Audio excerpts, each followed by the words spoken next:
Hi there guys, I hope you are having a good day. Now interestingly enough, Anthony Joshua has spoken about his retirement plans from boxing, and he believes that he's got a maximum of 5 years in the sport. Now that would give him plenty of time to face the likes of Deontay Wilder, Tyson Fury, Dillian Whyte again, Alexander Usyk and some other big names in the heavyweight division, maybe even Daniel Dubois by that point, because obviously he needs to go through a rebuilding process. So considering that, there are still some big fights that Anthony Joshua could be in, but I think we did all expect him to go until he's, 38, 39, maybe similar to Vladimir Klitschko, but I think that the reason behind his decision, because he's always thinking ahead, that is what he explained. I think that the underlying reason is he wants to do other things. He loves boxing, of course, but there are other things that he's passionate about, and those are the things he wants to work on after his boxing career.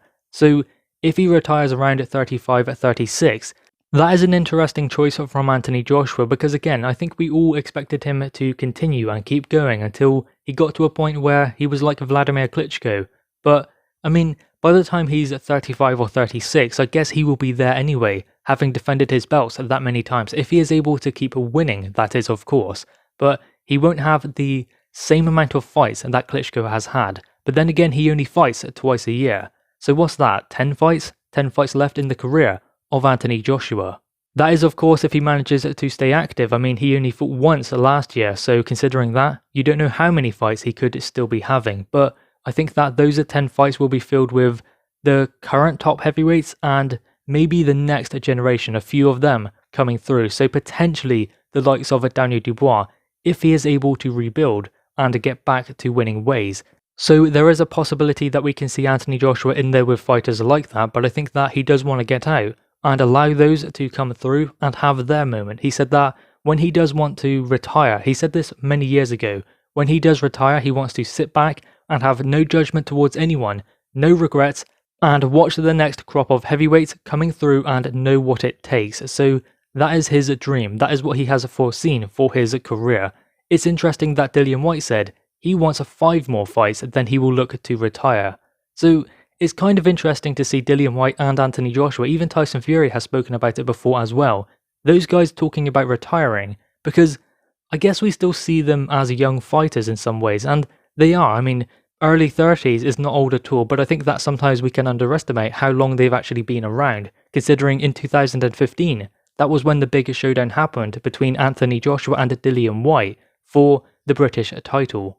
That will be 6 years ago this year, so that is quite a long time considering they were at British level 6 years ago, and now they are both at world level, although Dillian Whyte has still not fought for a world title just yet, but he will do at some point.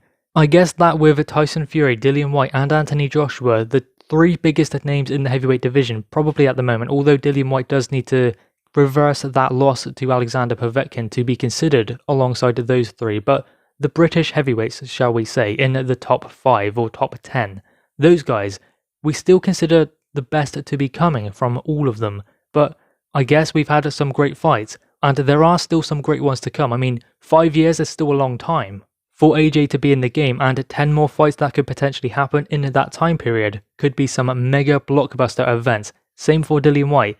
If he wants 5 more, then he's spoken about Luis Ortiz, Alexander Povetkin, Tyson Fury, Anthony Joshua, and Deontay Wilder, so some great names in there. So perhaps the best is still to come from all of them.